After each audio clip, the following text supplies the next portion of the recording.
Hero जैसन लागत रहला हो गईला बतासा बिगाड़ लिहल दासा।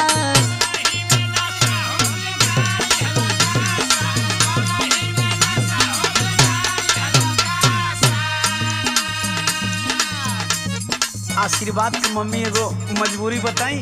अब भूलवा मत हमके। सुनू का सुनाओ तो बोला। आदत धराई दिहले साथे के संगतिया। अच्छा ये कैसन आदत है जवन छूट ना सकत है।